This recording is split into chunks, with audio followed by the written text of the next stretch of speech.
Sa mundo ng pantasya, makikita natin ang isang lalaki sa kalagitnaan ng laban na may nakatusok na espada sa kanyang dibdib at napapaligiran ng mga bangkay. Kahit na may dinaramdam, nilagay niya pa rin ang kanyang mga palad sa sahig at gumamit ng magic upang malaman ang kondisyon ng kanyang mga kasama. Umaasa siya na sana makakarinig siya ng reply mula sa mga ito ngayong tapos na ang laban. Ngunit base sa sitwasyon, mukhang wala ng iba pang buhay pa maliban sa kanya. Gayunpaman, hindi siya sumuko at mas lalo niyang pinalakas ang kanyang magic upang makasigurado, nang makumpirma niyang siya na lang ang natitira.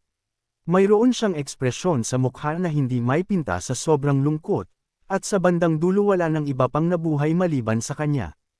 At ang may kagagawan nito ay sa direksyon kung nasaan ang kanyang mga tingin. Nakipagtulungan ang taong ito sa mga demon at sa pamamagitan ng kanilang kasamaan. Inatake nila ang sangkatauhan at nagsanhi ng kanilang pagkabagsak, binansagan ng taong iyon na High Priest.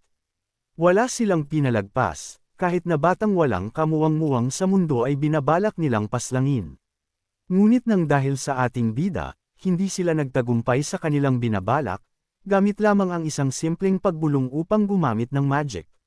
Bigla-bigla na lamang sumabog ang katawan ng demon sa hindi mabilang na piraso at nakatakas ang bata sa kanyang mga kamay.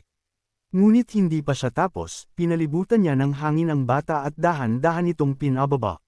Sa digmaan laban sa mga demon na nagmula pa sa demonic realm. Siya at ang iba pang mga mage ng White Tower na sumusunod sa kanya ay inilaan ang lahat ng mayroon sila. Nang sa gayon, mailigtas nila ang sangkatauhan mula sa mga masasama kahit na maging kapalit pa nito ay ang kanilang mga buhay. Nagkaroon ng matinding labanan sa pagitan ng mga tao at mga demon na mula sa demonic realm at sa bandang huli. Sila ang nagwagi, napugutan niya ng ulo ang High Priest at hindi sana ito magiging posible kung hindi dahil sa kanilang mga mage ng White Tower. Mayroong lumitaw na misteryosong nilalang at kinumpirma na sa araw na ito, ang High Priest ay tuluyan ng lumisan sa mundong ito. Ang nilalang na iyon ay nagngangalang Edna, ang huling dragon at isang tagamasid na nagtatala sa kasaysayan. Hindi lamang iyon ang kanyang ipinagparito, gusto niya ring sabihin sa Tower Master ng White Tower na mayroon siyang maganda at masamang balita. Inuna niya ang masamang balita na kung saan nilusob ng mga demon ang White Tower, maraming mga nasawi at ang kanilang mga pagsisiyasat at nilamon ng apoy. Para sa magandang balita, umabot sa tamang oras ang pagdating ng Imperial Forces at nagawa nilang mailigtas ang mga nakatakas kasama na ang kanyang mga disipolo. Laking tuwa naman niya nang marinig niya ito ngunit, agad itong nagbago nang siya ay mapaubo at malapit na rin siyang malagutan ng hininga. Ngunit taliwas sa inaasahan, hindi niya pinagsisisihan ang kanyang desisyon at isa itong hindi paggalang sa mga tao na nagsakripisyo ng kanilang mga buhay. Base sa mas lalo pang lumalala na kondisyon, tinanong siya ni Edna kung mayroon pa ba siyang sasabihin. Imbes na mag-alala para sa kanyang kapakanan, mas iniisip niya pa rin ang kanyang mga disipolo lalo na at napakabata pa ng mga ito. Ibinaba niya ang kanyang ulo at sinabing makakaasa siya na bibisita-bisitahin niya ang mga ito paminsan-minsan. Natawa naman siya nang makita niya na ang isang dragon na tulad ni Edna ay yumuyuko sa harapan ng isang simpleng tao. Gusto naman niya itong gawin dahil nararapat lamang na makatanggap siya ng ganitong klase ng respeto matapos ang kanyang sakripisyo. Sigurado siya na hindi makakalimutan ng kontinente ang sakripisyo na ginawa ng mga bayani ng White Tower. Malapit na siyang malagutan ng hininga ngunit, mayroon pa siyang gana na magbiro at sinabi niya na dapat lang hindi nila makalimutan ang kanilang ginawa. Gayunpaman isang kasinungalingan kung sasabihin niyang wala siyang pinagsisisihan, kung mabibigyan siya ng isa pang pagkakataon, kahit natawagin pa man siyang masama. Gusto niyang mamuhay sa tabi ng kanyang mga mahal sa buhay lalong-lalo na ang tatlo niyang disipolo na maiiwan niyang mag-isa. Hanggang sa dulo ng kanyang paghinga, sila pa rin ang kanyang iniisip. Ngayong tuluyan na siyang lumisan sa mundong ito, ipinikit ni Edna ang kanyang mga mata na nakadilat. Tulad ng pagbagsak ng bituin sa kalangitan, kasabay nito ang paglisan ng pinakamagaling na mage ng White Tower. Sa record ni Edna, nakabuod dito ang bilang ng mga namatay kasama na rin si Rex, ang ating pangunahing tauhan at ang kalaban na High Priest. Makalipas ang 2 dekada, tayo ngayon ay magtutungo sa White Tower. At sa loob ng tower na iyon, makikita natin ang lalaking nakahiga habang mayroong nag-aalaga sa kanya. Inaakala nila na matatagalan pa itong magkaroon ng malay ng dahil sa mga nangyari ngunit. Bigla-bigla na lamang itong napabangon matapos dumampi ng dahon sa kanyang mga kamay. Sa hindi sinasadyang pangyayari, natabig niya ang lalaking may hawak na tubig. Hindi niya maiwasang magalit dahil siya na nga ang nag-aalaga, siya pa ang napagdiskitahan. Pinagalitan niya ang nasa higaan dahil hindi maganda ang kanyang nakagawian sa pagtulog at hindi man lang siya magpasalamat. Labis naman ang kanyang pagtataka sa kung ano ang sinasabi ng lalaking ito sa kanya, ngunit higit sa lahat nagtataka siya dahil sa kanyang pagkakaalam, patay na siya. Ngunit nang mailapat niya ang kamay sa kanyang dibdib, naramdaman niya ang puso niyang tumitibok pero hanggang ngayon. Labis na lamang ang kanyang pagkagulat, dahil sa kanyang pagkakaalam ito ay tinusok ng high priest bago siya tuluyang mamatay. Binabalak niya pa lamang tanungin kung anong nangyayari nang bigla na lamang nagkaroon ng malakas na lagabog sa pintuan. Bigla-bigla na lamang may pumasok na isa pang lalaki na nanggagalaiti sa galit. Gusto niyang turuan ng leksyon si Rex upang matauhan na ito ngunit pinigilan siya ng nag-aalaga sa kanya lalo na at ilang minuto pa lamang ang nakalilipas nang siya ay magising. Nang bigla silang napatigil nang tanungin sila ni Rex kung bakit siya buhay peren hanggang ngayon. Akala nila nagbibiro si Rex sa kanyang sinasabi kaya't mas lalo lamang siyang nainis. Ngunit wala talaga siyang ideya sa mga nangyayari, kaya't sinabi niya na ipaliwanag sa kanya ngayon din ang sitwasyon na ito. Mas lalo pang nagbamaga ang kanyang galit, ang lakas ng loob ng taong ito na sabihan silang magpaliwanag na para bang mas nakatataas siya sa kanila. Upang mahimasmasan si Rex, binabalak niya itong sampilan at mapagtanto nito kung ano ang kanilang sitwasyon. Habang mabilis na lumilipad ang palad ng lalaking ito sa kanyang direksyon, iniisip ni Rex na isa itong assassin na ipinadala ng mga demon. Kaya't bilang kaparusahan, binabalak niyang salagin ang pag-atakeng ito gamit ang shield na gawa sa hangin. Sa paraang ito, magagawa niyang mabali ang kamay ng lalaki na parang isang kapiraso ng kahoy. Ngunit bago pa man niya tamaan ng shield na gawa sa hangin, tumigil ang palad ng lalaki. Hindi lamang iyon, laking pagtataka ni Rex at biglaan na lamang naglaho ang kanyang shield na gawa sa hangin. Napaisip siya at napatingin sa kanyang mga palad kung anong klaseng magic ito at bakit napakahina. Samantala, pinuri naman siya ng lalaki at sinabing mukhang hindi siya naging tamad sa kanyang pag-eensayo. Gayunpaman, hindi nangangahulugan na ligtas na siya at ngayon niya lang papalagpasin ang pagnanakaw ni Rex sa kanilang pagsisiyasat. Matapos niyang makaalis, tinawag siyang baliw ng taong nag-aalaga sa kanya habang si Rex naman ay nanginginig at hindi siya makapaniwala sa nangyayari. Hindi niya pinagtutuunan ng pansin ang sinasabi nito, at hindi niya moari kung paano nangyari ito at bakit siya hamina. Nang dahil sa pagtataka kung ito ba ay ang totoo niyang katawan, tinanong niya kung anong araw na ngayon. Akala niya ilang buwan pa lamang ang nakalilipas ngunit, sinabi nito sa kanya na mag-iisang araw pa lang siyang nakahilata sa higaan. Napahinga siya ng malalim nang marinig niya ito, inutusan niya siya na dalhin ang disipolo niya sa kanya ngayon din nang marinig niya kung anong nangyayari. Ngunit mukhang hindi ito magiging posible, dahil tinawag niya ang isa sa mga disipolo na traidor at bakit informal ang pagtawag niya sa pangalan ng kanilang Tower Master. Nang maipaliwanag niya kung paano naging disipolo ng Red Tower Master ang isa, at tumakas si Dam matapos magnakaw ng high-level magic book labis na lamang niya itong ikinagalit. Labis na lamang ang pagtataka ng lalaki sa kanyang natutunghayan, ngunit hindi lamang siya ang nagulat kundi pati na rin si Rex at walang bahid ng pagsisinungaling ang lalaking ito. Tinanong niya kung nakakasigurado ba sila na si Ezra ang Tower Master lalo na at 5 taon pa lamang nito. Ngunit doon siya nagkakamali, dahil sinabi ng lalaki sa kanya na ang Whiter Tower Master ay 25 taon na. Akala niya binibiro lamang siya ng nag-aalaga sa kanya at isa itong planong prank. Ngunit bago pa man siya makatawa, bigla-bigla na lamang siyang napahinto. Dahil sa refleksyon mula sa bintana, ang nakita niyang mukha ay kakaiba. Sa sobrang hindi makapaniwala sa kanyang nakikita, sinubukan niyang galaw-galawin ito ngunit pinagpawisan lang siya ng malamig nang malaman niyang totoo nga ito. Matapos kumalma, hindi pa rin siya makapaniwala na 2 dekada na ang nakalilipas nang siya ay magising sa katawang ito. Ang lugar kung saan matatagpuan ang White Tower ay napakasagana ang paligid at napakalaki ng pinagbago nito. Mayroong mga liwanag sa paligid na tinatawag na street lights at mayroon na ding mga sasakyan imbes na karwahe na hila-hila ng mga kabayo. At ang lahat ng ito ay naging posible nang dahil sa magic engineering evolution na sinabi ng lalaking nag-alaga sa kanya. Hindi niya maiwasang mapangiti, dahil kung nandito lamang ang mga taong namatay sa digmaan nakakasigurado siya na magiging masaya sila. Dahil ng mga panahon na iyon, ang mga mata ng karamihan ay para bang pasuko na silang mabuhay. Bago pa man mapunta sa ibang bagay ang kanyang iniisip, tinihil na ni Rex ang pag-alala sa nakaraan at mayroon siyang mas importanteng bagay na kailangang paglanan ng atensyon. Pinagsama-sama niya ang nakalap niyang impormasyon, tulad na lamang ng totoo niyang pangalan na Rex Cruz, inampun ng White Tower nang siya ay 10 taon at isang level 1 mage sa isang bumagsak na noble family. Hindi lamang iyon, napagtanto niya na rin na napakahina ng katawan na ito bilang isang mage at nasa level 1 pa lamang siya kahit na siya ay 20 taon na. Nang dahil dito, sa tingin ni Rex masyadong nagmadali ang katawang ito dati, nagnakaw mula sa budget ng pagsisiyasat upang bumili ng illegal na elixir at nahimite ng minong ito. Naiintindihan niya kung bakit ito ang naging desisyon ng katawang ito, dahil malaki ang maitutulong nito upang mapausbong ang kanyang kakayahan. Nang biglang nanlaki ang kanyang mga mata nang mayroon siyang napansin. Hindi siya makapaniwala na ganito na lamang kadami ang mana ng isang level 1 na mage. Hindi lamang iyon napakapuro nito at hindi pa napipino, iniisip niya kung ito ba ay nang dahil sa nabiling elixir.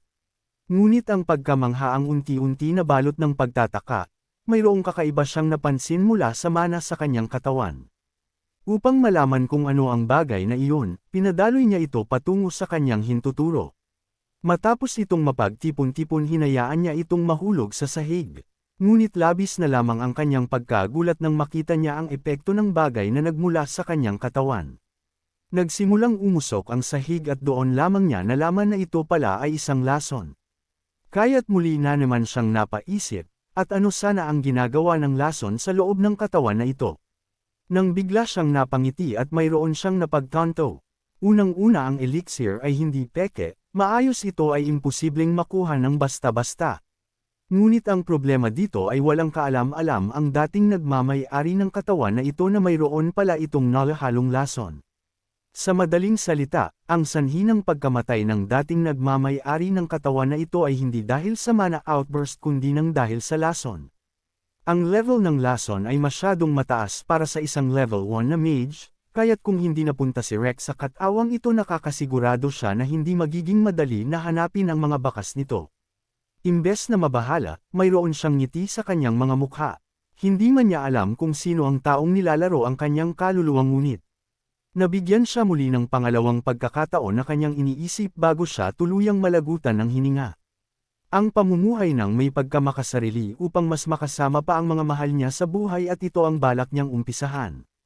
Para kay Rex Cruz na dating nagmamay-ari ng katawan na ito, sinisigurado ni Rex Sage na ipaghihiganti niya siya para sa mga taong lamason sa kanya bilang kabayaran sa pagpapahiram ng katawan. Sa isang establishmento kung saan bumili si Rex Cruz ng kanyang elixir na nagsanhi ng kanyang kamatayan.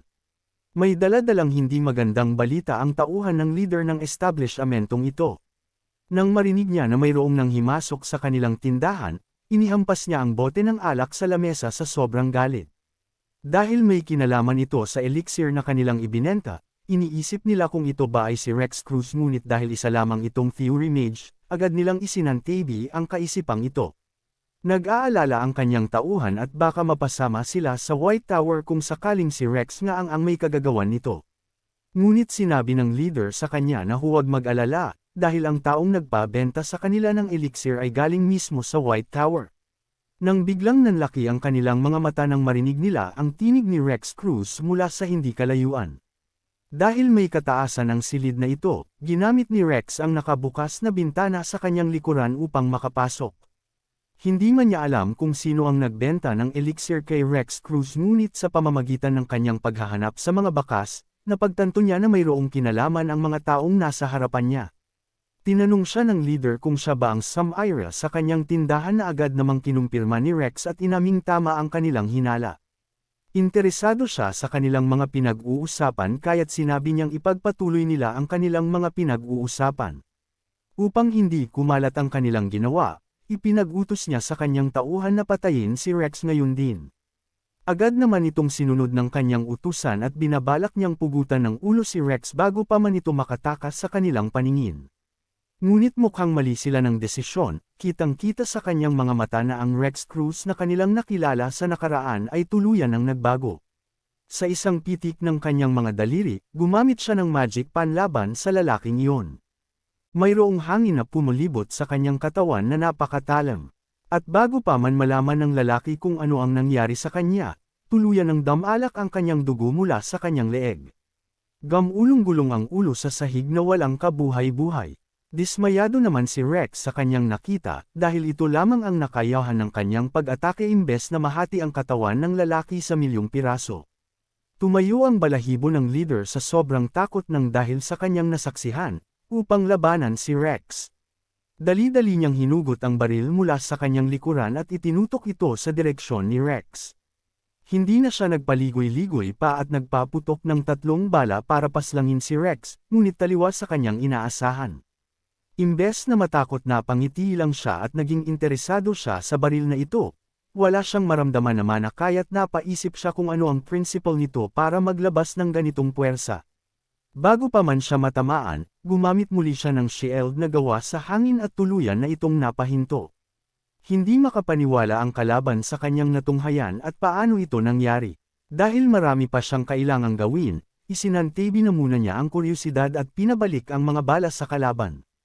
Hindi siya isang mage tulad ni Rex kaya't tuluyan na siyang tinamaan ng mga bala sa magkakaibang parte ng kanyang katawan. Binabalak niya pa lamang humingi ng tulong ngunit mukhang huli na siya, nakagawa na ng countermeasure si Rex at nablock ang mga ingay na manggagaling sa silid na ito. Hindi naman siya naniniwala sa sinabi ni Rex, dahil ang magic spell na iyon ay posible lamang para sa isang level 5 ngunit mukhang totoo nga ito at hanggang ngayon wala pa ring tulong na dumarating. Matapos maupo, hindi na nagpaligoy-ligoy pa si Rex at tinanong ang kalaban kung sino ang nagbigay ng request na saktan siya. Wala siyang balak na sagutin ang katanungang ito kaya't karapat dapat lang na masipa siya sa mukha. Mas pinapahalagahan ng lalaki ang kanyang pride kaysa sa kanyang buhay kaya't upang maturuan ito ng leksyon. Muli na naman siyang ginamitan ng magic spell ni Rex na siguradong pagsisisihan niya at mali siya ng pinili na kalabanan. Sa sobrang sakit ng kanyang nararamdaman, napasigaw siya ng napakalakas ngunit wala pa ring nakakarinig sa kanyang boses. Sigurado siyang sapat na ang pagpapahirap na ito kaya't, itinigil na niya ang pananakit at sinabing umamin na siya kung ayaw niya itong maulit pa. Dali-dali siyang nagmakaawa sa paanan ni Rex na tumigil na siya, sasabihin niya ang lahat ng gusto niyang malaman basta tumigil lamang siya. Agad naman siyang pumayag at bilang kapalit nito, sabihin ang lahat ng kanyang alam tungkol sa taong nagbigay ng elixir na iyon para maibenta.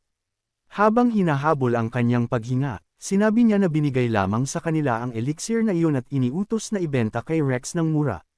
At para naman sa kanyang mukha, wala siyang ideya at natakpan ito ngunit nakakasigurado siya na galing ang taong iyon sa White Tower nang dahil sa suot nitong singsing. Hindi naman naniniwala si Rex na galing ang taong iyon sa White Tower dahil napakatanga nito kung sakali. Upang hayaan siyang mabuhay, nagdagdag siya ng impormasyon at sinabing amoy mint ang lalaking nagbigay nito sa kanila. Tinanong naman niya kung ano ang kanilang gagawin matapos ang pagtatangka sa kanyang buhay. Paliwanag ng lalaki walang gagawin na imbestigasyon ang White Tower dahil kasalukuyan silang abala. Sinabi ni Rex na maging specific siya sa kanyang sinasabi kung ayaw niyang maulit ang sakit na kanyang naramdaman kanina. At sa pamamagitan ng rason na hindi na niya maalala ang mga nangyari nang dahil sa pag-inom ng elixir, dali-daling kumilos ang lalaki para magpaliwanag. Ngunit bago iyon, mayroon muna siyang kailangang kunin na mga dokumento mula sa kanyang drawer. Wika niya magagamit ni Rex ang mga dokumentong ito upang malaman ang kanyang tinutukoy. Ang una niyang tinignan na dokumento ay ukol sa White Tower, kung saan siya lamang ay nadismaya sa kanyang mga nabasa. Dahil imbes na mas lalo pang umusbong ang kanilang tower matapos ang kanyang sakripisyo, mas lalo lamang silang lumubog ng dahil sa pinakamasama nilang resulta nitong nakaraang taon. Hindi lamang ito ang nakakuha ng kanyang atensyon, binabalak niya itong imbestigahan sa susunod, dahil higit sa lahat. Gusto niyang malaman kung anong ibig sabihin sa dokumentong ito tungkol sa sinasabi nitong sila ay may pinakamababa ang benta sa kanilang mga business. Paliwanag ng lalaki, ang Yellow Tower ng Silangan ay ang nagbukas ng panahon ng magic engineering, napakalaki ng kanilang kontribusyon tulad na lamang ng mga street lamps at mga sasakyan. At para naman sa Blue Tower ng Timog, ang kanilang business ay may kinalaman sa tubig na maiinom at iba-ibang klase ng mga potions. Sa Red Tower na matatagpuan sa kanluran, sila ay nabigyan ng misyon na kung saan sila ang tutulong sa pagpalang sa mga halimaw. Tinanong ni Rex kung ano naman ang business ng White Tower ngunit taliwas sa kanyang inaasahan. Sa dami-dami ng business na kanilang napili, ito ay ang business sa delivery na labis niyang ikinagulat. Nablangka ang kanyang utak nang marinig ito, at bakit ito ang napili ng White Tower kung napakasagana nito sa kanyang kapanahunan. Hindi niya maisip na darating ang panahon na taga-deliver lang ang magiging trabaho nila kahit na sila ay mga mage. Dahil sa kanyang kapanahunan, ang mage ng White Tower ay lumilipad sa hangin at sila ang naghahari tulad ng mga agila o kaya naman dragon. Sa sobrang galit, gusto niyang malaman kung sino ang nakapag-isip ng business na iyon ngunit nang marinig niya ang pangalan ng kanyang disipolo. Tuluyan na itong naglaho at napatulala sa hangin, hindi pa dito nagtatapos ang kanyang kuryosidad. Tinanong niya kung bakit Blue Tower ang may business ukol sa mga potions dahil sa kanyang pagkakaalam sila sana ang nangunguna dito. Dahil sa kanyang kapanahunan, ang White Tower ang pinakamalaking distributor ng mga potion ngunit mukhang imposible itong mangyari nang dahil sa pagkasunog ng mga dokumento ukol sa paggawa nito. Para naman sa maiinom na tubig, mabenta ito para sa mga taong nakakaramdam ng tinding uhaw mula sa lugar na mga tagtuyot. Kitang-kita sa kanyang mga mata ang pagkadismaya at bakit kailangan pang bumili ng mga tao ng malinis na tubig kung maaari naman silang mag-alok ng tubig sa balon. Gusto man niyang kontrahin si Rex ngunit, hindi niya ito magawa at nakasalalay ang kanyang buhay dito. Base sa kanyang mga narinig at nabasa, mukhang mahirap nang makahabol ang White Tower sa iba at huling pagkakataon na nila ngayong taon sa gaganaping White Night Festival.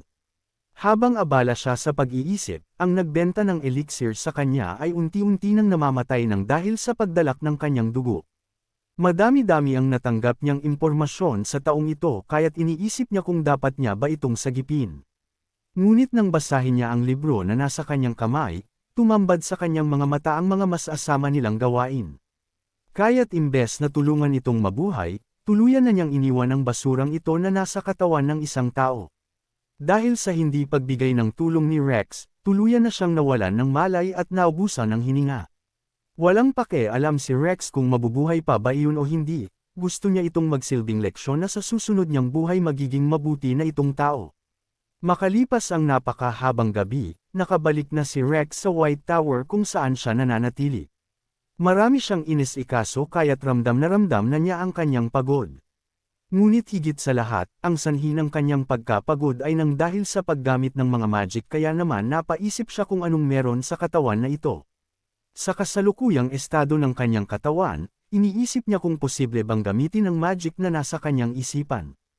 Iyon ay walang iba kundi ang Wind Archive, ang magic na naging rason kung bakit tinagurian ang kanyang pangalan na Rex Sage na pinakamagaling na mage. Wala pang ilang minuto ang nakalilipas, agad-agad itong naglaho kaya't mukhang hindi niya pa ito magagamit sa ngayon. Upang makita ang kasalukuyang sitwasyon ng katawan na ito, gumamit siya ng magic scan. Habang hinihintay ang resulta ng magic scan, binabalak niyang magbasa-basa upang makalikom ng karagdagang impormasyon. Wala siyang maalala tungkol sa katawan na ito, mayroon mang mga nabanggit si Finn sa kanya ngunit upang mabuhay ng maaayos, napaka-importante na malaman ang lahat tungkol sa katawan ni Rex Cruz. Sa binigay na libro sa kanya ng pinaslang niyang lalaki na nagbenta ng elixir, dito niya napag-alaman na si Rex Cruz, ang dating nagmamay-ari ng katawan na ito ay ang tagapagmana ni Count Cruz. Siya rin ang tanging nabuhay matapos tupukan ng napakalaking apoy ang kanilang mansyon. Nang dahil sa kanyang talento pagdating sa magic, pinagagawan siya ng mga tao kung saan siya mapupunta. Sa 6 na taon niyang nag-aaral sa Empire Academy's Magic Faculty, ang kanyang mga nakukuha na score ay puro perfect.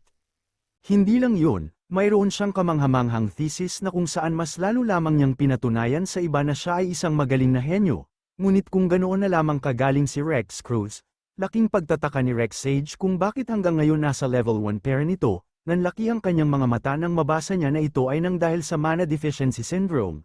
Sinasabi sa libro na kanyang binabasa na malaki ang kanyang potensyal, Magiging isa sana siyang kilala na mage ngunit hindi ito posible nang dahil sa sakit na ito. Unti-unti na niyang naiintindihan ang lahat. Magaling ang pagkakaintindi ni Rex Cruz sa magic kumpara sa iba ngunit hindi niya ito mapakinabangan. Samantala, napatigil siya sa pagbabasa nang makita niya na tapos na ang magic scan sa kanyang katawan. Ngunit muli na naman siyang nagulat nang mabasa niya ang resulta nito. Dahil ang katotohanan, wala siyang mana deficiency syndrome at sa mas madaling salita, mayroong nakialam sa kanyang circuit na nagsanhi upang hindi siya makaalis sa level 1. Ang mage ay maaaring maglagay ng 20 physical circuits sa itaas ng kanilang mana circuit, habang dumarami ang physical circuits mas lalo pang tumataas ang level ng isang mage, ngunit nang dahil sa mana deficiency syndrome kahit anong pag-iensayo ang kanilang gawin. Hindi nila malalagpasan ang level 3, ngunit para sa sitwasyon ni Rex Cruz ito ay magkaiba. Ang kanyang mga physical circuit sa katawan ay hindi dating nakatali kundi mayroong nanadya at ginawa ito sa kanya ng hindi pa kinikilalang tao. Kung isang anghenyo ang taong ito, sigurado si Rex Sage na mayroon itong ideya na wala talaga siyang mana deficiency syndrome. Naghahanap siya ng ebidensya at baka sakaling mayroon siyang makita na tala Erewhon. Base sa kwento sa kanya ni Finn, si Rex Cruz daw ay isang malakas na manganginam. Ngunit hindi mawala sa isipan ni Rex Sage na baka isa lamang itong persona na sinadyang gawin ni Rex Cruz. Malaki ang posibilidad na mayroon siyang ideya na may taong nagsara ng kanyang circuit at gusto siyang patayin kaya't nagpapanggap siyang manganginam. Kung ganito man ang kaso, naiintindihan niya kung bakit sumuko si Rex Cruz at bumili ng illegal na elixir sa sitwasyon kung saan wala siyang mapagkakatiwalaan. Nang sa gayon, makakawala siya sa pagkakagapos sa kanya at mamuhay ng naaayon sa kanyang kagustuhan. At para naman sa trabaho ngayon ni Rex Sage, kailangan niya lamang tanggalin ang pagkakabuhol ng tali na pumipigil upang makabuo ng physical circuit. Matapos makakuha ng mga libro, mayroon siyang napansin na kakaiba sa mga ito. Dahil sa isang libro na kanyang nakuha, nakita niya ang isinulat ni Rex Cruz na pinamagatang Reinterpretation of Basic Magic. Sa loob ng libro na iyon, mayroong mga sticky notes na palatandaan ni Rex Cruz. Nang siyasatin ito ng mabuti ni Rex Sage, doon niya napagtanto na kakaiba nga talaga ang dating nagmamay-ari ng katawan na ito. Dahil sa mga sticky notes na iyon, nakasaad dito kung paano mapapabuti ang isang magic at ano pa ang maaaring gawin upang mapalakas ito. Parehong-pareho silang dalawa ng konsepto sa paggamit ng wind shield at hindi ito ginagawa ng iba. Hindi lamang iyon, nakasaad din sa libro kung kailan pinakamabuting gamitin ang isang magic at marami ding mga basic magic ang siya mismo ang gumawa. Nang dahil sa kalagayan ng kanyang katawan, hindi siya makagamit ng magic mismo ngunit, hindi ito naging hadlang at nag-ensayo pa rin siya sa loob ng kanyang utak. Ngayon nakakasigurado na siya na isa talagang henyo si Rex Cruz lalo na pagdating sa pag-interpret ng theory, hindi lamang iyon.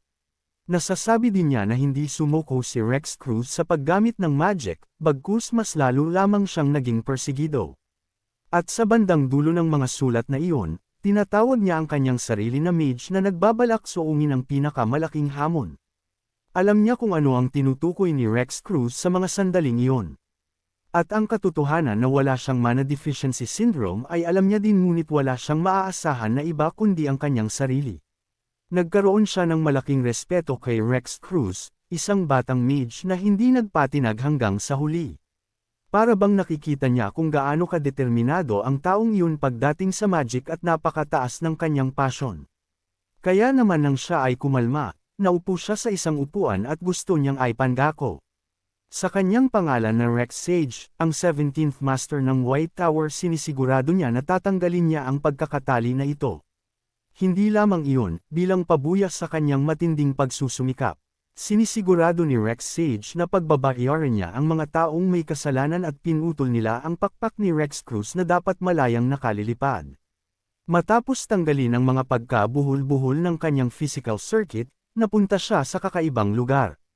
Pamilyar ang lugar na ito sa kanya at dati-rati siyang pumupunta dito ngunit hindi niya malaman kung ano ang kanyang ginagawa dito.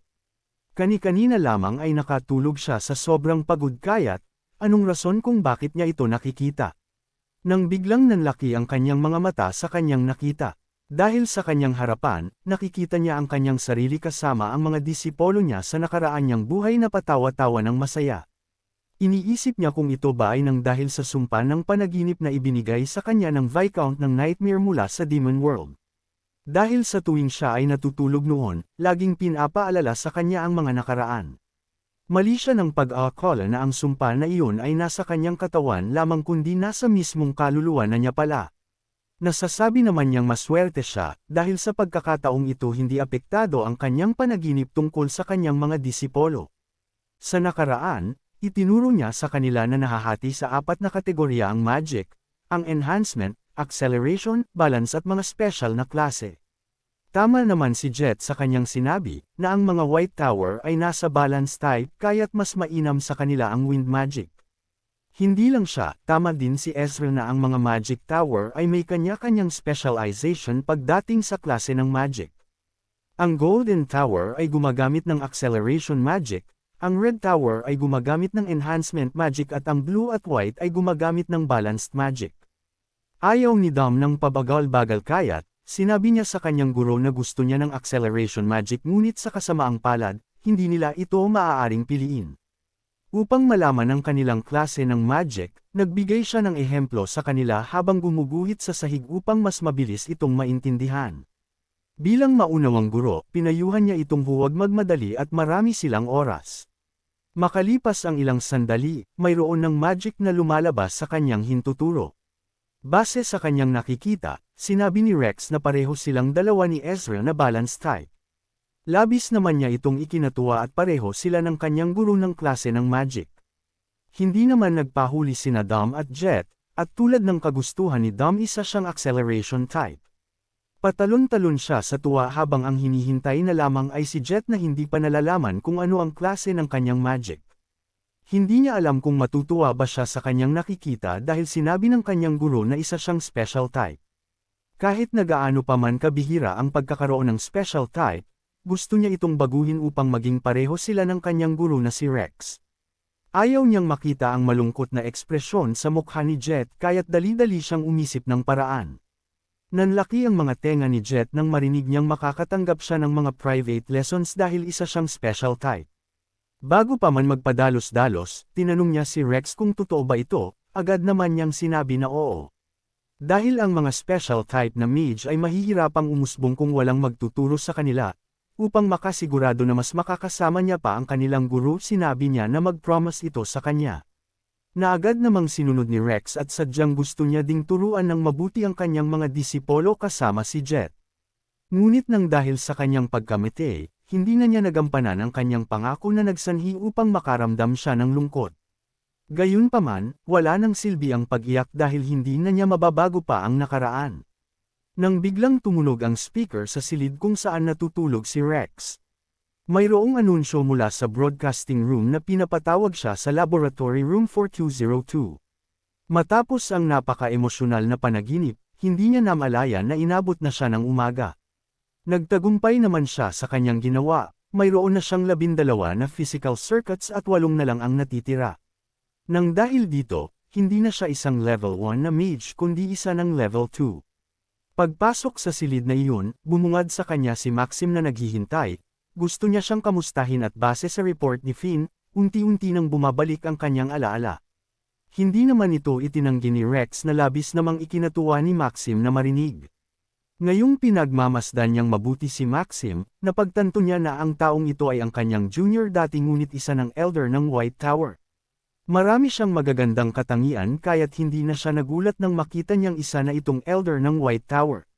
Dati-rati lang ay sunod ito ng sunod sa kanya habang tinatawag siyang senior, at di tumagal tinawag na siyang Magic Tower Master na sa tingin ni Rex ay napaka-cute.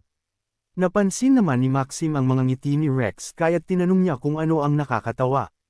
Ngunit ang mga tawang iyon ay agad-agad na maglalaho nang marinig niyang nakatanggap si Maxim ng report tungkol sa pamilya ng Gordon kung saan ang kanilang acting head ay pinaslang. May kutob siyang may kinalaman dito si Rex ngunit, agad naman niya itong tinanggi, wika niya ang alam niya lang ay nararapat lang na sila ay mamatay. Dahil unang-una sa lahat, pinagtangkaan nila ang kanyang buhay na labis namang ikinagulat ni Maxim. Bilang pro-weba, mayroon siyang mga dalang ebidensya at sinabi niyang may lason ng elixir na kanyang nabili. Habang binabasa ang nilalaman ng libro na iyon, ikinwento ni Rex kung paano nila siya subukang patayin matapos niyang puntahan sila para kausapin. Nang dahil sa mga ebidensyang nalikom ni Rex, tuluyan ang naniwala si Maxim sa kanyang mga sinasabi. Kaya naman imbes na parusahan si Rex sa kanyang ginawa, binabalak ni Maxim na tretuhin ito bilang isang self-defense. Mabuti naman ito para kay Rex kung sa ganun, ngunit bago siya tuluyang umalis, humingi siya ng personal na pabor mula kay Maxim. Gusto niya sanang makita ang Magic Tower Master ngunit taliwas sa kanyang inaasahan. Sinabi ni Maxim na hindi ito magiging mahirap dahil madalas namang magkaroon ng discussion si Rex tungkol sa magic sa taong iyon. Ngunit sa kasamaang palad, magagawa niya lamang siyang makita sa susunod na 6 na buwan. Labis na lamang ang pag-aalala ni Rex nang marinig niya ito dahil kulang na kulang siya sa oras at malapit na ang White Night Festival. Paliwanag ni Maxim, kasalukuyang nasa business trip ang kanilang Magic Tower Master para sa isang komisyon. Binabalak pa lamang magreklamo ni Rex at hindi ito nararapat para sa taong may mataas na posisyon ngunit. Agad siyang napahinto dahil nangyari ito at wala ang High Mage. Nakakahiyamang aminin ngunit totoo ito, wika ni Maxim. Sa ibang usapan naman, tinanong niya kung nasa anong level na ang Magic Tower Master, ngunit nang marinig niyang ito ay nasa level 7. Labis na lamang ang kanyang pagkadismaya, dahil base sa talento ni Ezra nakakasigurado siya na naabot na sana niya ang level 8. Hindi pa tapos si Maxim sa kanyang mga katanungan, gusto niyang malaman kung nag-e-ensayo ba si Rex sa paggamit ng attack magic at napakalinis ng pagkamitay ng mga nasa pamilya ng Gordon. Nang masagot niyang oo sa tuwing mayroon siyang libreng oras, sinabi ni Maxim na maaari na siyang makaalis. Pagkaalis ng silid, mayroon namang bagong bisita si Maxim, iyon ay ang Magic Tower Vice Master. Na nandito upang ipaalala kay Maxim na huwag masyadong maging stricto kay Rex ngunit mukhang nahuli na siya ng dating.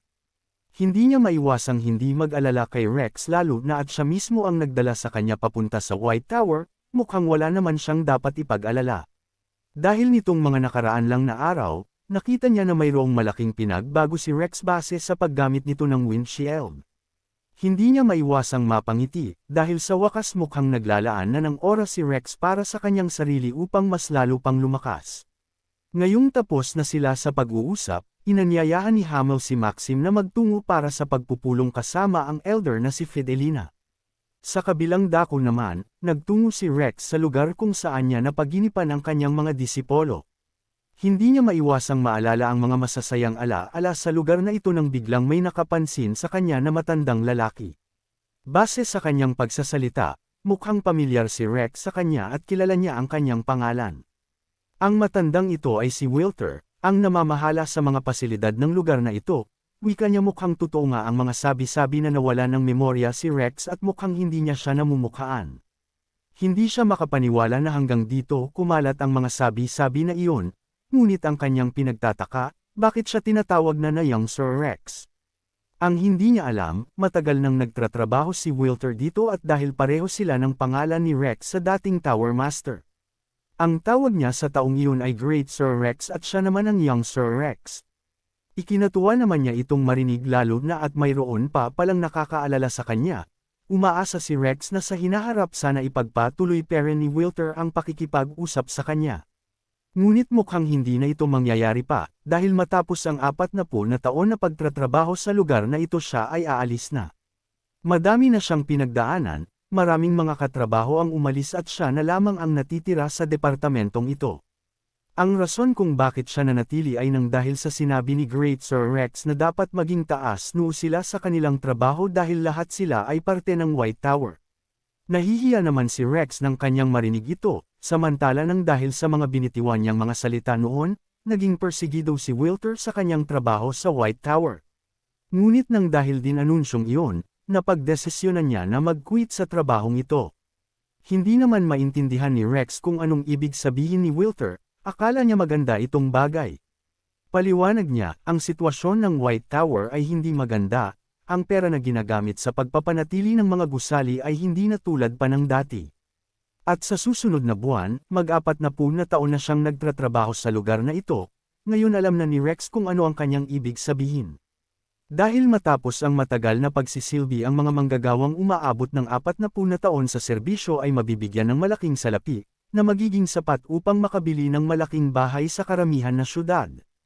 Hindi kakayanin ng kanyang konsensya na tumanggap ng ganoon kalaking pera, dahil pag tinanggap niya ito maraming tao sa White Tower ang maaapektuhan kung sakali. Hindi niya maisip na tanggapin ang pera, dahil kahit anong sabihin ng iba ukol sa White Tower, ang lugar na ito ay ang kanyang pangalawang tahanan. Hindi niya maiwasang malungkot nang marinig ito, hindi niya alam na ganito pala kalala ang sitwasyon ng White Tower pagdating sa pera. Akala niya kung ano-ano lang ang ginagawa ng Blue Tower upang makakuha ng pera sa mga tao. Ngunit ngayong siya na ang nasa sitwasyong ito, alam na niya kung gaano kalaki ang importansya ng pera at kung bakit lahat-lahat na lang pinagkakakitaan ng Blue Tower. Hindi niya maiwasang magalit sa sarili, naiwan niya ang White Tower ng ganito. Marami man siyang titulo sa kanyang pangalan ngunit hindi ito makakapagbigay ng pagkain sa lamesa. Nang bigla siyang natauhan ng isigaw ni Wilter ang kanyang pangalan ng buong lakas. Dali-dali niyang kinuha ang kamay ni Rex na nagdurugo na nang hindi niya mapansin na sumusobra na ang kanyang galit. Habang binabalot ang kanyang kamay ng malinis na damit, tinanong ni Rex kung kailan siya aalis. Sumagot naman si Wilter at sinabing sa susunod na 2 linggo. Ngunit imbes na ipagpatuloy ang kanilang pag-uusap, sinabihan niya si Rex na magtungo na sa infirmary upang maglagay ng gamot sa sugat. Ngunit imbes na umalis, sinabi ni Rex na sana magpatuloy pa ang ganitong klaseng usapan sa susunod. Dagdag pa niya, hindi na kinakailangan pa ni Wilter na umalis sa lugar na ito. Dahil sinisigurado ni Rex na gagawa siya ng paraan upang makalakam sila ng malaking pera. Ang lakas ng loob niyang magbigay ng napakabigat na pangako ngunit nang siya ay kalmado na, napaisip na lang siya kung paano niya ito matutupad. Mayroon na siyang ideya kung paano siya makakalikom ng pera ngunit, problema ito kung matatagal ang bayad at saka isa lamang siyang level 2 mage sa ngayon. Habang nagbabasa ng dyaryo, mukhang ang tanging natitira na pagpipilian ay gumawa ng potion na siya lamang ang nakakaalam. Nang bigla siyang may napansin na para bang banibiyayaan siya ng langit.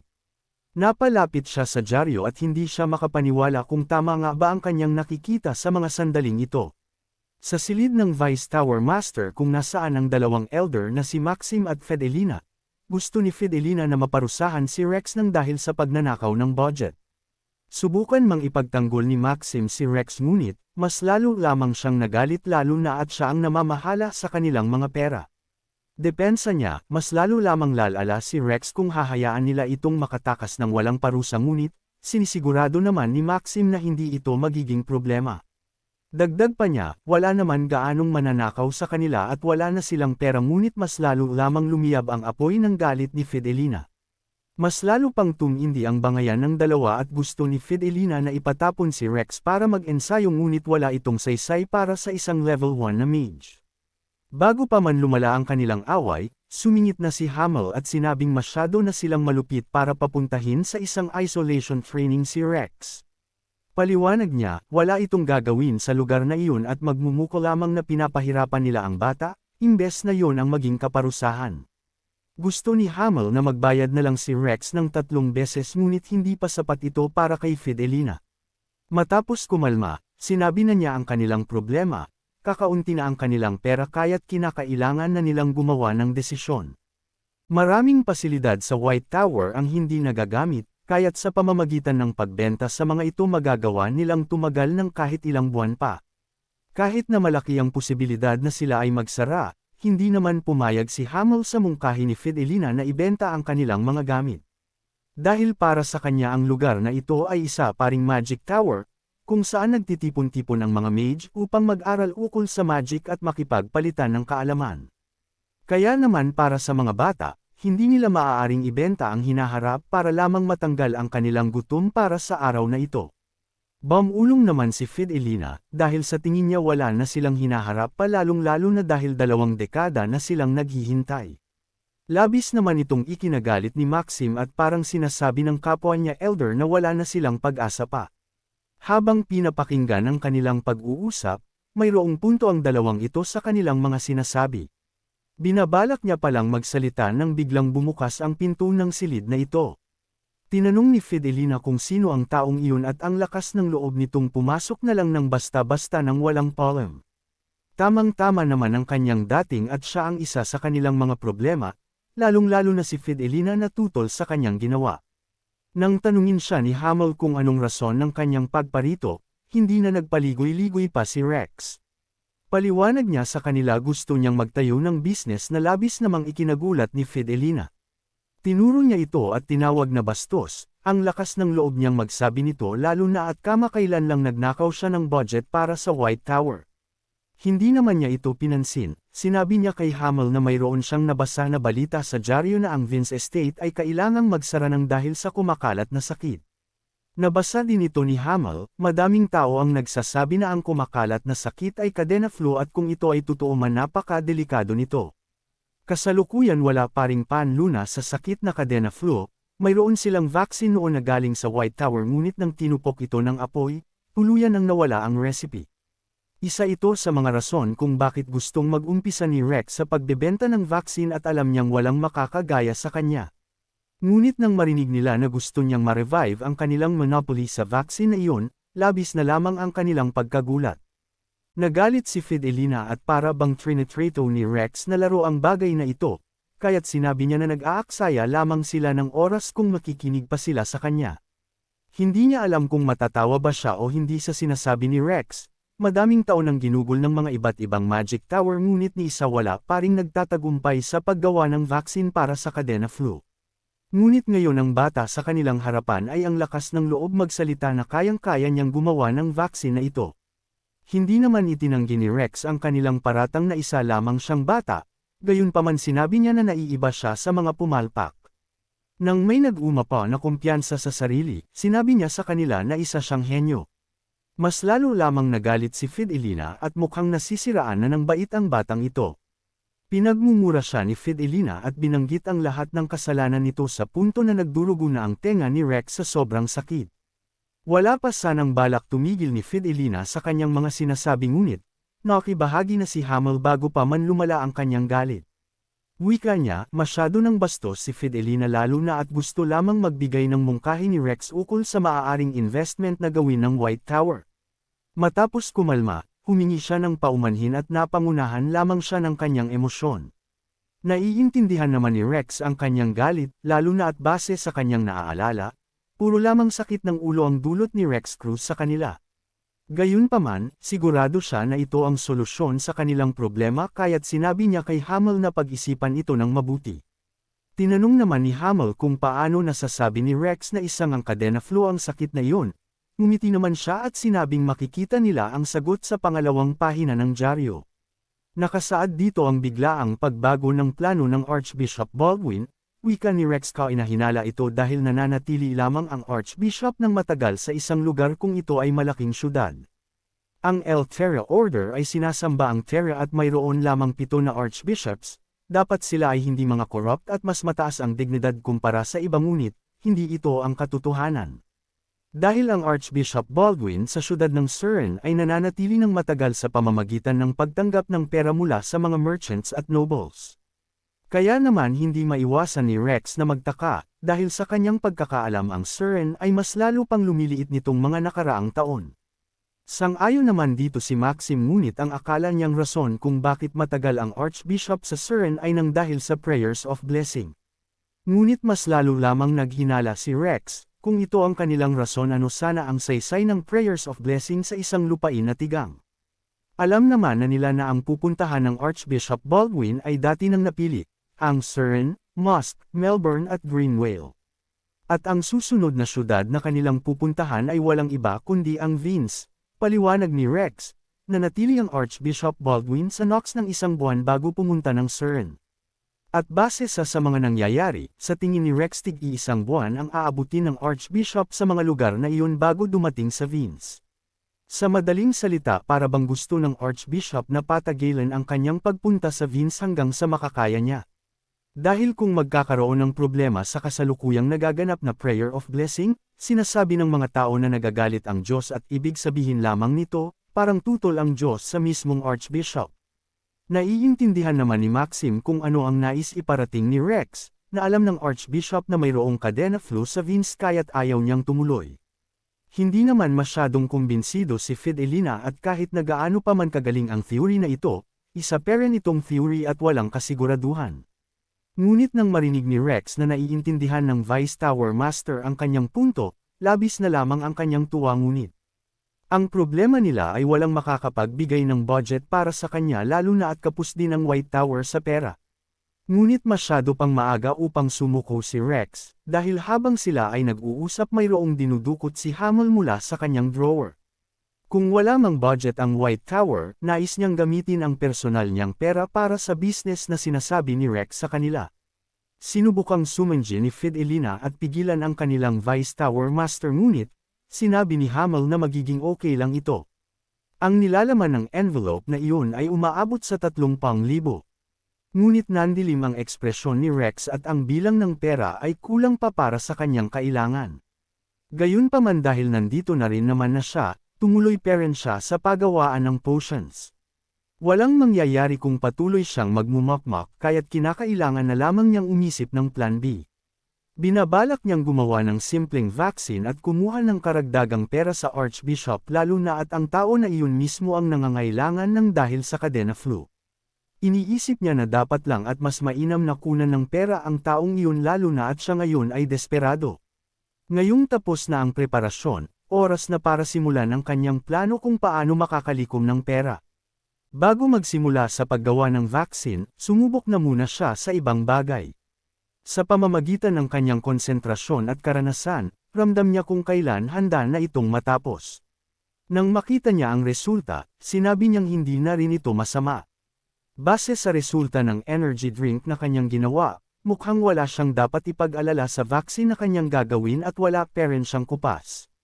Habang abala siya sa paggawa ng energy drink, nagrereklamo naman si Finn kakabuhat at parang masisira na ang kanyang likod.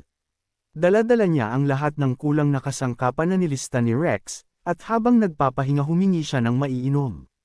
Tamang-tama naman at mayroong ginawa na energy drink si Rex na maaari niyang ibigay kay Finn na naghihingalo sa sobrang pagod. Muli siyang nabuhayan ng kanyang mainom ito, na nangangahulugan lamang kung gaano kaepektibo ang gawa ni Rex. Matapos ibigay ang energy drink, pansin ni Rex na maganda ang kondisyon ng kanilang mga kasangkapan na agad namang ipinagmalaki ni Finn at siya mismo ang namili. Sinakyan naman ito ni Rex at sinabing mas mabuti siguro kung maging merchant na lang si Finn nang dahil sa talentong ito. Wika ni Finn ito ang kanyang balak pag na-bankrupt ang White Tower. Hindi naman ikinatuwa ni Rex na marinig ito kaya't nakatikim siya ng kamao sa kanyang ulo. Agad naman siyang humingi ng paumanhin at hindi niya din ito napansin, bigla na lang gumalaw ang kanyang kamao nang may masabi si Finn na masama ukol sa White Tower. Matapos kumalma, tinanong niya si Rex kung mayroon pa ba siyang ipapagawa lalo na at nautusan siya ni Elder Fidelina na tumulong. Hindi ito inaasahan ni Rex lalo na at tutol si Fidelina sa kanyang balak, unang-una nagpatulong siya na ilipat ang kanilang mga kasangkapan. Sa totoo lang hindi naman kailangan ni Rex ng katulong sa gagawin niyang vaccine, ngunit dahil nandito na rin naman na siya binabalak niya siyang gamitin. Lalong-lalo na dahil isa si Finn sa mga sakit ng ulo ng White Tower, mayroon silang mga talento ngunit kung magagawa nilang magtino nakakasigurado siya na malaki ang kanilang maitutulong. Tamang-tama ang pagkakataong ito para kay Rex, nang sa gayon makukumpirma niya kung ano talaga ang kakayahan ni Finn. Matapos mailipat ang mga kasangkapan, labis na lamang ang kanyang pagtataka at puro ito nakakalason. Ang lilies ng The Valley, red camellias, ghost mushrooms at myrtle leaves. Ngunit paliwanag ni Rex sa kanya, hindi porket nakakalason ang isang bagay hindi na ito magagamit pa sa medisina. Matapos maghanda ng mga kagamitan, tinanong niya si Finn kung mayroon ba siyang ideya kung ano ang dapat nilang gawin bago gamitin ang mga ito, wika niya kailangan lamang nila itong pakuluan upang mawala ang lason. Tama siya ngunit mayroong problema sa pamamaraang iyon, dahil matapos itong pakuluan ng matagal na oras ang kanyang mga sustansya ay tuluyan ng mawawala. Kaya't ang binabalak na gawin ni Rex ay sa pamamagitan ng pag-steam tulad na lamang ng ginagawa sa mga pagkain tulad ng dumplings. Sa pamamagitan ng pag-steam, magagawa pero nilang matanggal ang lason ng mga kasangkapan at kaunti lamang ang mawawala na sustansya. Labis na lamang ang pagkagulat ni Finn, dahil sa paraang ito ang pag-monopolize sa market ay magiging posible kung sakali. Ngunit hindi pa tapos si Rex sa pag-detoxify ng mga kasangkapan at nag-uumpisa pa lamang siya. Ngayong malambot na ang kanilang mga kasangkapan, ang kailangan niya na lamang gawin ay gamitan ito ng magic. At ang magic na iyon ay tinatawag niyang air drain, na kung saan hinihiwalay niya ang mga lason mula sa mga halaman na kanilang na-steam.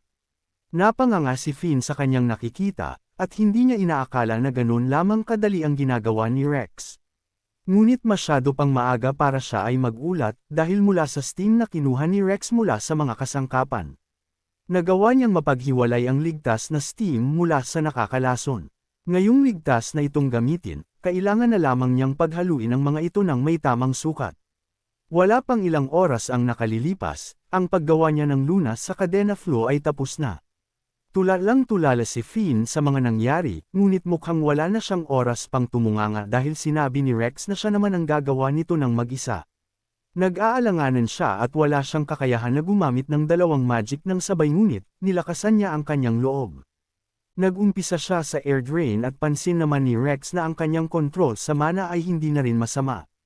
Ngunit dito na nagsimula ang problema ni Finn, dahil tulad ng ginawa ni Rex kanina hindi niya mapagsabay ang paggamit ng dalawang magic upang mapaghiwalay ang nakakalason sa hindi. Nang tanungin siya kung anong problema, sinabi niya kay Rex na hindi niya kayang mag-dual cast. Dahil ang tanging nakakagawa lamang nito ay ang mga nasa level 4 or 5, at siya ay nasa level 3 pa lamang, dagdag pa niya ito ay isang sikretong teknik. Ngunit labis na lamang ang kanyang pagkagulat nang sabihin ni Rex na tuturuan niya siya. Gusto ni Rex na subukan ni Finn na isiping mayroong hati ang kanyang pag-iisip. Sa kaliwa gagamit siya ng A-Magic at sa kanan naman ay B-Magic. Dahil wala namang mawawala kung susubukan niya ito, inalala niya ang sinabi ni Rex habang sinusubukang gawin ang kanyang turo. Wala pang ilang minuto ang nakalipas. Agad naman siyang nagtagumpay sa paghihiwalay ng mga steam mula sa nakakalason papunta sa hindi. Binati siya ni Rex at si Finn naman ay hindi makapaniwala dahil ganun lamang pala kadali ang pagdulcast ng magic. Galit na galit siya dahil bakit nila tinatago ang ganitong klase ng teknik kung napakadali nito ngunit ang hindi niya alam, ang mga tao ay sadyang sakam. Ayaw ng iba na magturo ng pinaghirapan nilang teknik sa mas mababa sa kanila. At nang dahil sa patuloy na tradisyong ito ganito na lamang ang epekto sa mga mage na tulad ni Finn. Ngunit noong kapanahunan ni Rex kung saan talamak ang digmaan, upang sila ay manalo sa laban nagkaroon ng diskusyon at palitan ng mga kaalaman. Kaya't upang makabalik sa dati ang White Tower, binabalak ni Rex na magkaroon ng palitan ng kaalaman tulad ng dati upang maibalik sa dati ang White Tower. Nang dahil sa tagumpay na nakamit ni Finn, agad naman itong pinuri ni Rex at hindi niya rin inaakalang magtatagumpay ito sa unang pagkakataon lamang. Inamin naman ni Finn na naging posible lamang ito nang dahil kay Rex, biniro niya naman si Finn na kanina lamang ay galit siya sa kanya. Upang mabago ang usapan, dali-dali siyang umupo at sinabing madami pa silang kailangan na gawin. Hinayaan naman ito ni Rex at sinabing magdadala siya ng malaking steamer upang mapaaga matapos ang kanilang gawain. Makalipas ang ilang oras, para bang mamamatay na si Finn sa pagod at nakagawa sila ng 514 na bote panlunas ng kadena flow. Nang biglang bumukas ang pinto at sinabi ni Maxim na mayroon silang malaking problema. Mula sa sulat na kanyang daladala, kumpirmado na ang pagdating ng Blue Tower sa Suren at nagbabalak magkaroon ng pagpupulong kasama ang Archbishop Baldwin. Napakunot ang kanyang noo at mukhang hindi nag-aaksaya ng oras ang Blue Tower upang makalikom ng malaking pera sa problemang ito. Pareho silang tatlo nang iniisip dahil kung mapupunta ang kontrata sa Blue Tower ang lahat ng kanilang mga pinaghirapan ay mapupunta lamang sa wala. Habang pinapagaan ang kalooban ni Finn na labis ang pagkadismaya, sinabi naman ni Rex sa kanila na hindi pa tapos ang kanilang laban. Dahil sa kanyang pagkakaalam, ang kadena flow ay itinuturing bilang isang B-rank na disaster. Kaya naman sa tingin niya mayroon silang maaaring gawin ukol sa impormasyong ito na labis namang ikinagulat ni Maxim. Sa isang establishmento kung saan nananatili ang Archbishop Baldwin, may kumatok sa pintuan ng kanyang silid at ang mga bisita na kanyang nabanggit ay dumating na. Hindi na siya nagpaligoy-ligoy pa at sinabi na papasukin ang mga ito ngayon din. Ang dalawang iyon ay sina Moira Main, ang level 5 mage ng Blue Tower at si Neil Brian, ang managing director ng Nutec, isang pharmaceutical company. Agad-agad niyang inanyayahan ang mga ito na maupo at nang masimula na nila ang kanilang pagpupulong. Tinanong niya kung kamusta na ba ang gamot para sa kadena flow na agad namang sinagot ni Moira at sinabing maganda ang progreso nito. Laking tuwa naman niya nang kanyang marinig ito, lalo na at kailangan na lamang nitong pumasa sa mga clinical trials. Wala masyadong aberya sa kanilang ginagawang gamot, at mukhang sigurado nang makakakuha sila ng permiso mula sa Food and Drug Administration. Ngunit mayroon silang problema dahil ang clinical trial ay hindi lamang natatapos sa loob ng 2 o 3 araw, sa madaling salita aabutin sila ng kalahating taon. Labis naman itong ikinagalit ng Archbishop at naghahabol siya ng oras. 4 na buwan na lamang ay pupunta na siya sa Vince, kung aabutin ng kalahating taon upang magawa ang gamot na iyon, wala na itong saysay sa kanya kung sakali. Nang biglang may kumatok sa pinto at sinabing mayroon pa siyang isang bisita. Sinabihan niya sina Moira na dapat nagsabay-sabay na sila sa pagpasok kasama ng taong iyon ngunit, wala silang ideya kung sino ang bisita na tinutukoy ng Archbishop. Ang kanilang mga tingin ay nakadikit sa pinto at nagtataka kung sino kaya ang taong ito. Pagpasok ng pinto, agad na nagpakilala si Rex na isang level 2 mage mula sa White Tower. Nang may nambibighaning mga mana, sinabi niya sa Archbishop na mayroon siyang nakakatakam na mungkahi. Labis na lamang ang kanyang pagtataka kaya't tinanong niya kung ano ang ginagawa ng White Tower sa lugar na ito. Hindi naman nagpaligoy-ligoy pa si Rex, sinabi niya na siya ay nandito ukol sa pagbebenta ng lunas para sa sakit na cadena flu. Gulat na gulat ang tatlo sa kanilang narinig, at kani-kanina lamang ito ang kanilang pinag-uusapan. Hindi naman siya itinaboy ng Archbishop, bagkus sinabi niya pa nga na tamang-tama ang dating ni Rex at ang 2 kasama niya ay nandito rin para sa lunas pang cadena flu. Hindi pa sila preparado kaya't labis na lamang ang tuwa ni Rex, nang sa gayon makakapagbigay siya ng magandang offer sa Archbishop. Tinawag siyang sinungaling ni Moira, dahil sa kanyang pagkakaalam ang White Tower ay walang pera at kakayahan na gumawa ng panglunas sa cadena flu. Tinanong naman ni Archbishop Baldwin kung totoo ba ang mga paratang na ito kay Rex, ngunit ang hindi alam ni Moira mali siya ng kinakalaban. Mula sa loob ng kanyang damit, mayroong ibinaba si Rex na kahon papunta sa lamesa. At sa loob ng kahon na iyon, nilalaman nito ang isa sa mga sample ng lunas na kanyang nagawa. Dali-daling nagbago ang ihip ng hangin, gusto na ng Archbishop na makipagnegosasyon kay Rex kung sakali at kung ilan ang magagawa ni Rex ngayon din. Sinigawan niya sina Moira na wala silang karapatan na magalit dahil sila mismo ang hindi preparado, depensa niya wala pa silang permiso mula sa Food and Drug Administration. Nang bigla siyang may naalala, tinanong niya kung nakakuha ba ng permiso si Rex para sa lunas na ito. Ngunit tulad nilang mga nasa Blue Tower, hindi kumuha si Rex ng pahintulot mula sa Food and Drug Administration. Natawa siya nang marinig niya ito, dahil kung ganoon lamang din naman pala, sinisigurado niya sa Archbishop na kayang-kaya nilang tapatan ang ginawa ni Rex na mga lunas. Hindi pa siya dito tumigil, sinabi niya din na ang Blue Tower ang may mas mahabang kasaysayan pagdating sa paggawa ng mga gamot kaya't mas mabuti kung sila ang kanyang pipiliin. Tinawag naman siyang katawa-tawa ni Rex, at ang kapal ng loob ni Moira na magsabi ng kasaysayan sa harapan ng mage na kabilang sa White Tower.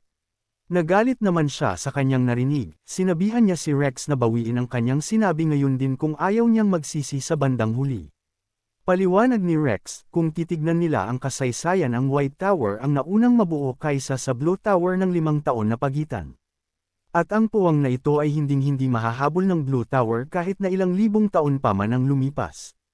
Hindi lamang iyon, dahil baka nakakalimutan na rin nila na ang White Tower ang may monopolyo sa potion market nitong nakaraang 2 dekada. Binaliwala naman ito ni Moira at sinabing nakaraan na iyon, isang nakaraan na wala nang nakakaalala pa. Nang biglang nanlaki ang kanyang mga mata nang mayroon siyang maramdamang kakaiba. Dahil sa direksyon kung nasaan si Rex, mayroong napakatinding aura na para bang papatay ito ng tao. Hindi sila makapaniwala sa nakakatindig balahibong pangyayari, dahil ang aura na iyon ay hindi normal para sa isang level 2 na mage. Nang biglang bumukas ang pinto at sinabing mayroong tawag para sa Archbishop ngayon din, nang tanungin ng Archbishop kung sino ito. Labis na lamang ang kanilang pagtataka nang sabihin ng mensahero na ito ay mula sa Lord ng Vince.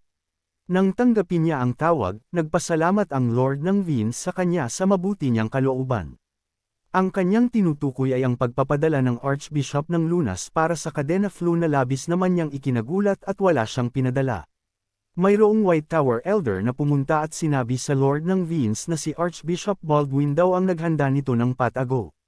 Hindi man naririnig ni Rex ang kanilang pinag-uusapan, ngunit alam niya na magandang balita ito para sa kanya.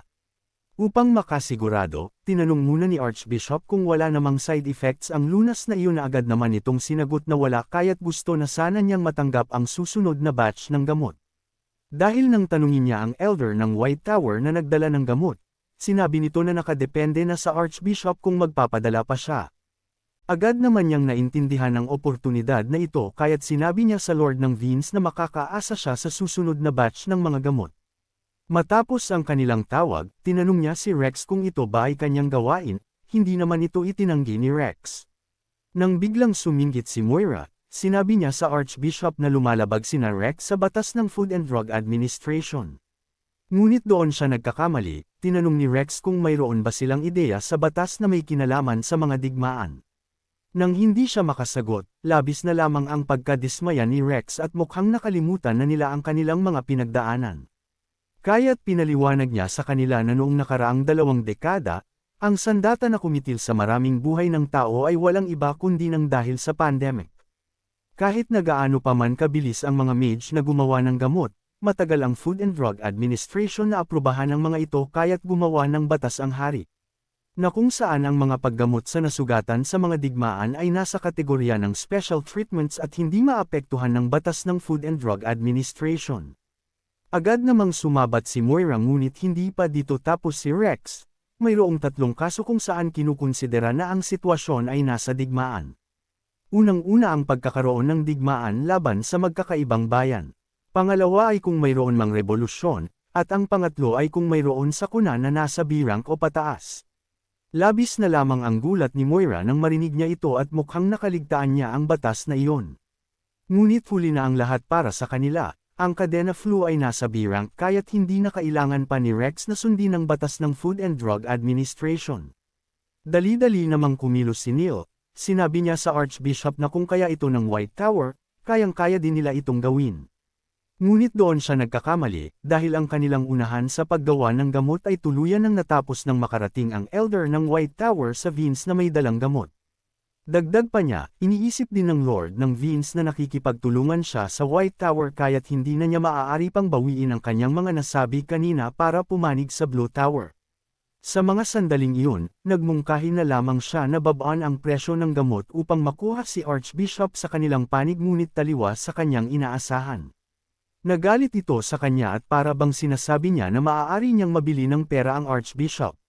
Subukan man nilang gumawa ng rason ngunit, pinapaalis na sila ni Baldwin at sinabing ayaw na niyang marinig ang kanilang mga rason. Tuluyan na siyang natalo sa laban na ito, kaya't imbes na manatili pa tumayo na siya sa kanyang kinauupuan. Ngunit bago tuluyang umalis, pinagbantaan niya si Rex at sinabing pagbabayaran niya ang kahihiyang ito ngunit hindi naman siya nagpasindik. Hindi lamang ito ang ikakagalit ni Moira, dahil ipinagbigay alam din sa kanya ni Rex na nakapatent na siya para sa gamot ng kadena flu. Kaya't kung gusto nilang magbenta nito, kailangan nilang magbayad ng porsyento at kung ayaw man nila maaari naman nilang itapon na lang ang mga gamot. Nag-aapoy siya sa galit ng kanyang marinig ito at para bang natapakan ang kanyang kumpiyansa sa sarili. Ngunit imbes na gumawa ng komusyon, hinayaan niya na lang si Rex at nagpatuloy sa paglalakad. Hindi lamang si Archbishop ang kanyang customer kaya't hanggang sa dulo, nagbigay pa rin siya ng respeto bago tuluyang umalis. Nang dumaan si Neil sa kanyang tabi, mayroon siyang naamoy na kumuha ng kanyang atensyon. Dali-dali siyang napalingon kung si Neil ba ang naaamoy niya na iyon. Tinamaan siya ng kuryosidad, dahil base sa sinabi ng lalaki na nagbenta ng elixir, ang taong nag-utos na lasunin siya ay may kakaibang amoy. At sa mga sandaling ito, ang amoy na kanyang tinutukoy ay naaamoy ni Rex kay Neil na dumaan sa kanyang tabi. Kaya naman hindi niya maiwasang mag-ulat, dahil malaki ang posibilidad na ang tao na nag-utos na lasunin siya ay nasa kanyang tabi lamang. Nang bigla siyang napatigil ng anyayahan siya ni Archbishop Baldwin na maupo at marami pa silang kailangang pag-usapan. Gusto niyang malaman kung ano ang magiging kabayaran para sa mga gamot na iyon, at bilang basehan sinabi niya na gusto ng Blue Tower ibenta ang kanilang gamot ng 2 milyon. Ngunit napangiti naman si Rex nang marinig niya ito, dahil wala siyang balak na babaan ang presyo ng mga gamot. Imbes na 2 milyon, gusto niyang makatanggap ng 5 milyon para sa mga ito. Hindi alam ni Archbishop kung nagbibiro ba si Rex kaya't naglabas siya ng mahinang tawa, ngunit hindi nagbibiro si Rex sa kanyang sinabi. Makalipas ang ilang oras at nakabalik na si Rex sa White Tower, maririnig ang malakas na sigawan, luluwa na ang mga mata ni Fidelina sa cheque na kanyang nakikita, dahil nakasulat dito na sila ay makakatanggap ng 10 milyon, ngumiti lang si Rex na para bang normal na sa kanya ang ganito kalaking salapi, sa sobrang tumawa. Pinuri ng dalawang elder si Rex at sinabing noon pa lamang umpisa ay naniniwala na sila, gulat na gulat din ang Vice Tower Master na si Hamel, dahil kahit na Archbishop ang tao na yun, nakakasigurado siya na hindi ito magbibigay ng ganito kalaking salapi, wika ni Rex, mayroong karagdagang bayad kaya't lumaki ng ganito ang bayad, paliwanag niya sa kanila. Nagdagdag ng bayad si Archbishop para sa advertisement na mas lalo pang nagdagdag ng pagkalito sa kanila. Salamat sa panunood ng video. Kung nagustuhan mong manood ng mga Tagalog manhwa recap, huwag kalimutan mag-like, share and subscribe para sa susunod pang mga video.